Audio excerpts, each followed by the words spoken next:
Good afternoon. Better late than never. It's that time again. It's 3 o'clock on Friday, July 17th, 2020. And here we are, finally. I had a little bit of a delay here. It's not much going on weather-wise, and what I mean by weather-wise, I mean astrological weather-wise. But we're preparing, we're getting wound up, we're getting up the head of steam here for Monday. More on that in a second. I'm going to let people get the drift here that Coffee Break Live update is live. It is live. 3 p.m. British Summer Time on the 17th of July, 2020. Episode 20. Okay, I've done 20 of these. It's a milestone in a way. And we're going to talk a little bit about cryptocurrency versus money. I don't know.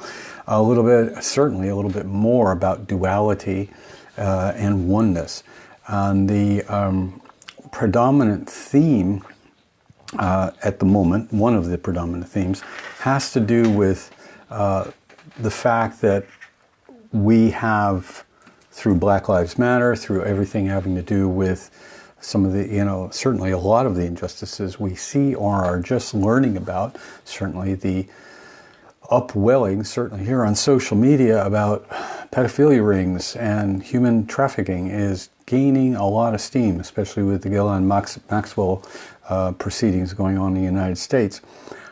These are all very important subjects, but we shouldn't lose track of the important or more important threads, which is our well-being, our health and well-being, our sense of continuity, sanity, emotional stability in the face of all odds. And certainly we are getting everything but the kitchen sink seemingly thrown at us over the last 5 months, 6 months. It is intense. It's a very intense time. I don't know who's watching, but you're the only one here.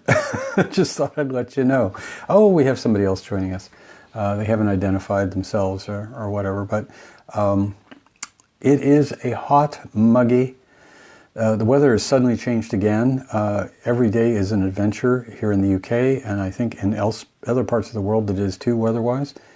But it has gone from cool, overcast, rainy, drizzly, to muggy hot and sunny, finally. So we're certainly grateful for that, because there are things that we like to do outside when we cannot connect with those who we love in the physical sense. So welcome one and all. Coffee Break Live Update, Friday edition instead of Thursday, 3 p.m. British Summer Time. I've said that again, just for anyone joining late. Monday, we want to talk briefly about the lunation on Monday. Some people are calling it a black new moon. All new moons are essentially black, in that it's not visible. A new moon is when the Earth's surface completely covers or blocks out the moon. And this one is no different. It's not an eclipse, thank goodness. We don't have that to contend with. And this chart is interesting. It's the sun and the moon at 28 degrees plus of Cancer, opposing Saturn.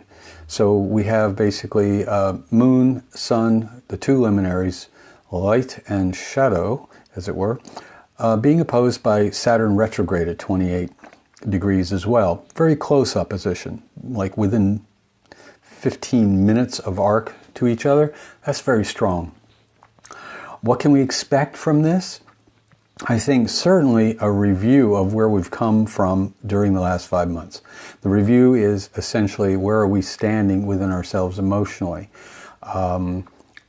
Saturn and the Saturn-Pluto combo has certainly been the biggest reason for the lockdown, for the social distancing, for the I should say, high controversy around mask wearing and vaccines, even the high controversy about what is the nature of a virus and is germ theory real. With the upwelling of information, or intel, I like to call it intel, intelligence, around exosomes. I watched a very interesting video around this morning. And when we're talking about Cancer, or as an archetype, it's always about security. It's always about feeling good, feeling safe. And viruses in the mindset tend to sound like it's an enemy from outside that's going to, get to us. So this new moon potentially could reinforce or harden a lot of people's sense of it's not safe to go out there and interact with other people. It's not safe to be exposed to the environment. It's not safe to venture forth. And so there may be this tendency to want to isolate or harden ourselves a little bit more about, what are the existential threats, especially with Saturn in Capricorn, i.e. the government, political mommy and daddy saying, you better watch yourself or you're going to get a £100 fine for not wearing a mask. There's all these threats of punishment or retribution or, criminalization for little substantial medical evidence that will support these kind of moves. And I don't disrespect anybody who feels that they need to wear a mask or that they would go willingly to get a vaccination or anything, but this is a crucial time to examine with cool heads and calm emotions the whole issue around what is a virus, what is safety, how much safety and security can we reasonably expect, how much surety can we hope for in any situation. And this is what is up this new moon. So you're either going to go forward with the idea of inclusion and a sense of inner security and not worry so much about, am I going to get sick? Am I going to die? Or is somebody I care about or love that's close to me going to keel over? They say that which you fear is most likely to come true. So shouldn't we act like it? Rather than energizing any of that or allowing others to intimidate or shame or blame us for not believing as they do about all of it. And when I get into this area, when I start getting in this area, it's about balance. An opposition is two objects in space and in astrology opposing each other. They are called a balance, not to have a knockdown, drag out fight right in the middle of the boxing ring. So the balance here is reasonable care and practicality, and then keeping your hearts open, keeping your options open to connect with other people, to have inclusion, to have a sense of security in the face of whatever might happen. You can't control and prevent everything. And Saturn in Cap is going to do its very best to convince you of the fact that you can, or that the government can, or the medical professionals can control everything. Brene Brown quote from a few days ago. It's on my phone, so I'm going to paraphrase, best from memory.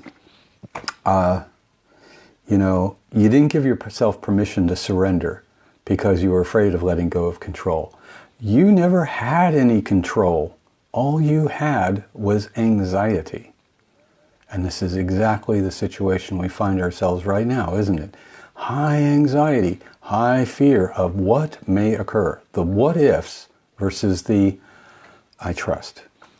And one of the things that certainly this lunation or lunination is going to bring up is, how willing are you to come out of that crab-like shell and take a risk within reason about your sanity, your emotional stability, about feeling connected with nature, with other human beings, with animals, with pets, whoever, whatever, but not to tend to do what the crab likes to do, is like, ooh, something scary out there. I'm going to clench and hold on for dear life and hide in my shell until danger is past.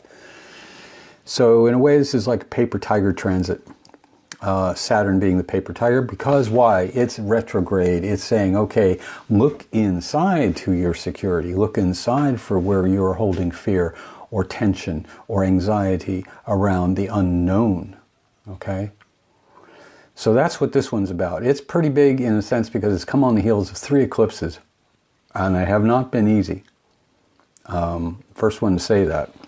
We also have right now, and will have over the weekend, Mars getting closer and closer to Black Moon Lilith. And I see, I notice like trends on social media. All of a sudden, all these women are coming out and saying, I will not be bossed around. I will embody my femininity. I will do with my, my body and my sexuality what I choose to do. I will no longer take and allow dominion by anybody, much less men, obviously, or the patriarchy, to dominate my self. I will learn to accept and come out of my shell and not be so worried about what everyone's going to think, especially my sisters. Black Moon Lilith in Aries is sort of the woman who's the lone wolf. It's, Black Moon itself is sort of like Princess Xena from that old TV show. But in Aries, it's like, don't ever get on her wrong side or she will cut you up and then ask you questions. So it's, with Mars there may be a lot of over the next week, and especially triggered by this moon, a sense of belligerent, I don't know if belligerent's the right word, fed up, completely fed up with predation of the feminine. That's going to be strong.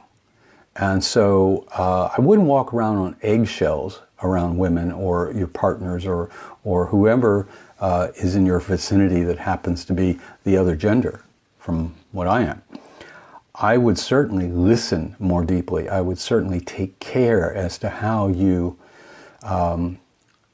ask for things or how you express yourself, so that you are not coming from a place of attack, but a place of what your needs are, what it is that you want, but respectfully and compassionately and empathically listen to what she is saying or how she is feeling, without trying to fix anything, all right? Without trying to make it okay. You and me individually as males of the species cannot correct 8,000 years of patriarchal abuse. It just isn't going to happen. But what's going on in the world right now with human trafficking, especially sexual trafficking in women, especially sexual trafficking of young children, this is the viral epidemic that no one's talking about. And I'm going to say it right here. This is, there are a lot of smoke screens out there, kids. I told you about Neptune and Pisces retrograde. There's going to be a lot of things that are going to vie for your attention out front, but what's in the background is more important. All right? What's not being, pushed to the forward position is going to be actually more important than what you see up here trying to gain your attention. This is called, in magician talk, this is misdirection. See, this is misdirection. Don't fall for misdirection. Be as gentle as doves and wise as serpents, as one guy named Jesus used to say. So we have the situation arising now of, kind of bubbling to the surface of some kind of shoe is going to drop, and it is going to drop. Look for it in August. More on that later. So let's get to the other main topic, duality. And in that, I'm going to kind of weave in this comment I want to make at the end about cryptocurrencies, so hopefully I won't forget. Because it was just one of those realizations, one of those light bulb moments. In all of this, when I'm talking about the moon and the sun being opposed by Saturn, and it's a balancing act, it's not about making one thing better or more significant than the other. It's about realizing that the whole argument in the spiritual sense about non-duality versus duality is a dead horse, okay? I spoke to this to some degree on Tuesday, and here's where it's flawed, is that non-duality is the realm of the absolute, and the absolute by its very definition means it's everything, okay? And it's nowhere, there's no locality to it. It's everywhere and in everything. And when, of course, you can say, okay, it's source, and there is nowhere that God is not. Any of those metaphors work great. So consider the human and being a soul and being a divine spark, of intelligence, and unique intelligence at that. For each one of us is unique. We're not different, we're unique. What makes us the same is that idea of oneness or non-dualism, which in the Hindu tradition is Advaita Vedanta, all right? Non-dualism.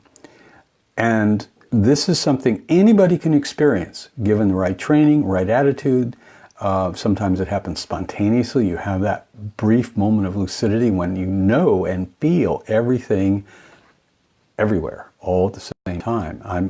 I'm fortunate to have had that experience. Some people meditate for 30 or 40 years trying to get there, or do yoga or whatever. Kriya Yoga comes to mind. The King's Yoga is a very, very specific path for that sort of thing. Or they're deep into Tantra, or they're deep into plant medicines. For the same experience, for the same reason, they want to feel that undisturbed, undifferentiated connection to everything and feel part of it. The seer, the psychic and seer, the channel, or whatever you want to call him, Edgar Cayce back in the 1930s was asked the question, what is Christ consciousness? And his response was, to know thyself, to be thyself, yet one with all that is. You can't get any more perfect an explanation than that. Duality and oneness are the same. Okay, that's what I'm trying to get to here.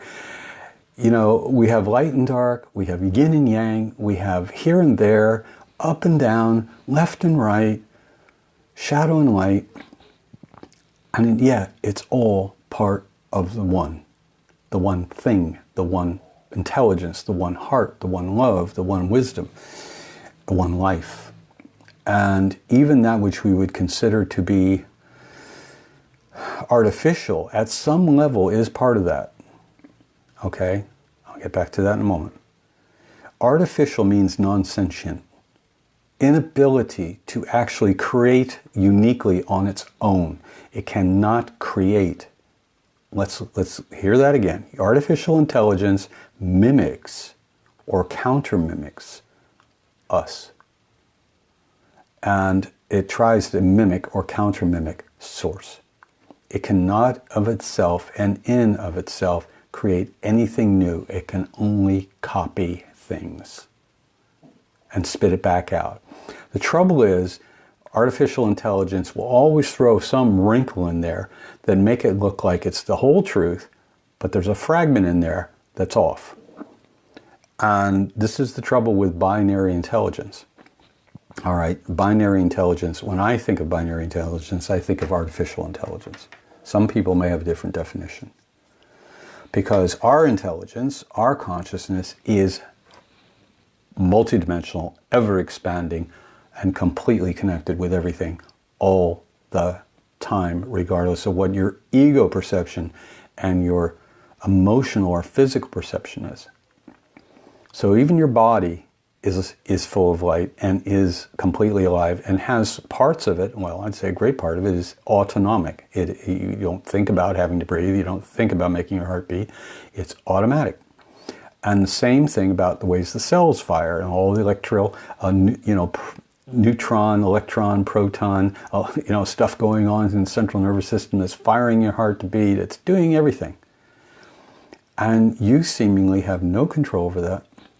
You can influence it. You can be in alignment with it and support it. But you cannot, at the ego level, at the mind level, the intellect level, control it. All right? A lot of the wisdom teachings and mystical teachings of thousands of years recognize that there is a certain degree of cooperation required in order to come into a place of enlightened consciousness or Christ consciousness or samadhi or whatever.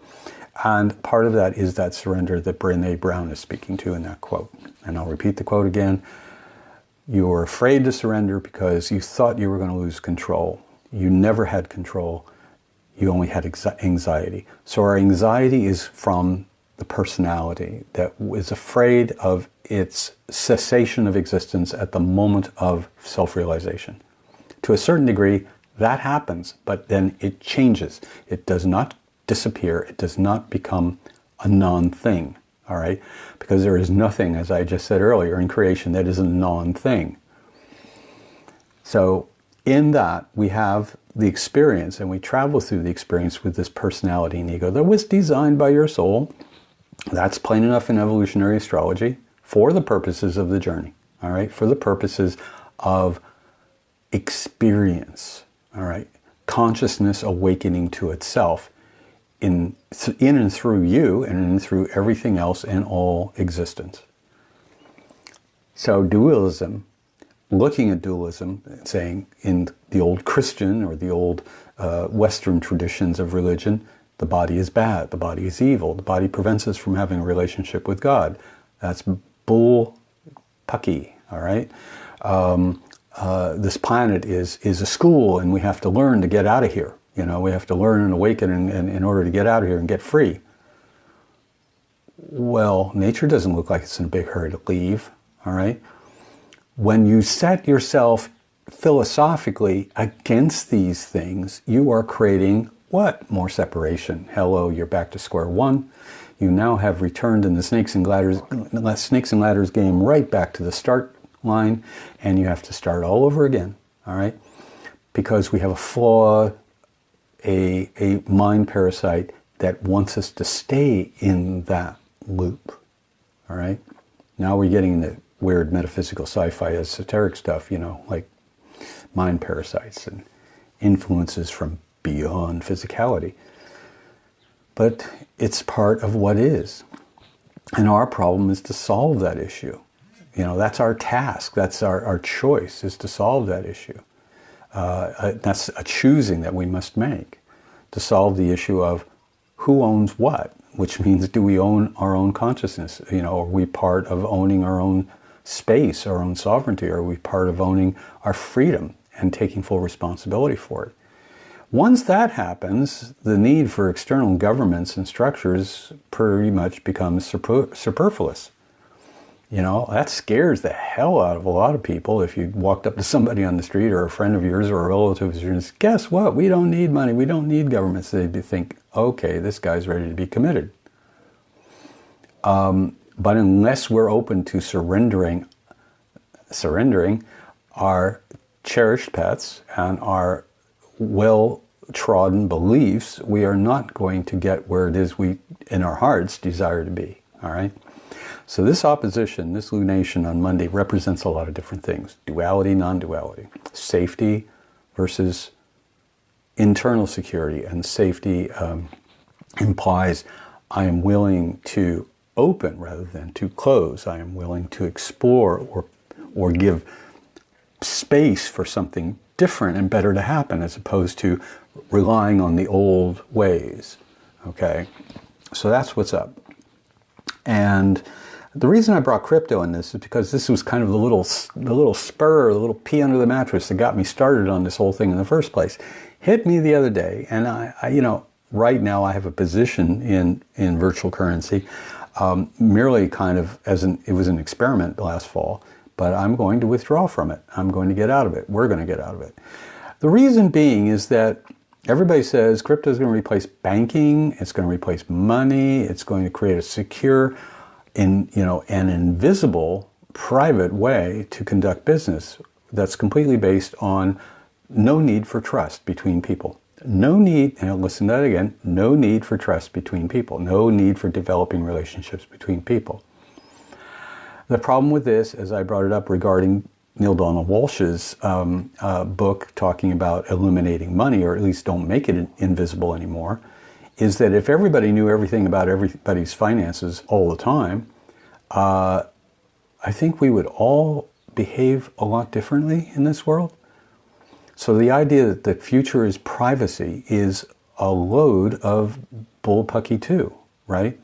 Because if we are determined, whatever you want to call yourself, awakened people, awakened souls, light beings, light bearers, light holders, whatever you want to call yourself, whatever suits. Our job is to get into a place in which psychically, emotionally, spiritually, we're open to everything, and everything is open to us. We have nothing to hide anymore. We have nowhere to hide anymore. We have nothing to be ashamed about as souls, as spirits, as beautiful human beings. There is no place that we have to hide in or hide behind. Again, back to the theme of Saturn opposing the Sun and the Moon in Cancer. You know, it's kind of like Dad knocking on the door of your playhouse and saying, "What are you doing in there?" That's what Saturn talking to the Moon and the Sun near the last degree of Cancer. It's like, "What are you doing in there? Can I come in?" So the crypto thing is tied to all fiat currencies in the world. Its value is based not on itself. Bitcoin is not based on its own intrinsic value. It's based on an idea in all people's minds. I'm going to get rich quick, you know? Rewind a few days. Every major celebrity and some political figures you can imagine all had their accounts hacked on Twitter by Bitcoin thieves or people promising double their holdings in Bitcoin, you know? And they fell for it. Thousands of people fell for it. It's like, oh wow, here's my ticket out of this nonsense, right? Carrot on a stick. That's what crypto is. And you can damn well be sure that it is an invention, a counter mimicry of real value by AI. Because it is only possible for this system of blockchain to run on artificial intelligence. And it precludes human interaction and building of bridges of trust. That's why I don't trust it. Right there. It's invisible. It's hidden. And if you think blockchains are anonymous, and if you think crypto is private, it isn't. It isn't. Not by a long shot. Otherwise, governments wouldn't be interested in it and creating their own version of their own fiat currency in digital form. And of course, everybody is looking around now just in the last 3 weeks and going, cash might be going the way of the dinosaur. What happens then? Use your imagination, okay? My time's up. It's 3:33. I'm posting myself out of here. It's the weekend. Enjoy it. Get ready for Monday, but don't fear it. Remember, there is no time in all of time that you have not existed, and there is no time in the future that you will not exist. And that's a bold Brahmin statement from the Rig Vedas. It's not mine. It doesn't belong to anybody. It's just what is so. There's never been a time that you haven't existed, and there'll never come a time that you won't. And that includes everything, all right? Physical form might change. Physical planets might die. Solar systems and universes and galaxies may supernova. But the essence of who and what we are goes on, all right? Goes on forever and ever. Amen. There it is. So that's my Coffee Break Live update for today, July 17th, 2020. I appreciate greatly and thank you for the support and the outpouring of comments and gratitude and just the parlaying, the interactions between everybody here over the last 20 episodes. And I look forward to the next 20 with great vigor, as John F. Kennedy used to say, vigor. So we have another milestone, or we have another event on the horizon. Let's greet it with open arms instead of shutting down and closing and shrinking. Let's expand. Let's see where this goes next. Where can we choose to be with what needs to be done next? And don't look behind you. Something might be gaining on you. Okay? All right. Blessings on your journey. Adios for now, muchachos. And have fun. Always learn to have fun and laugh a lot. All right? Take care.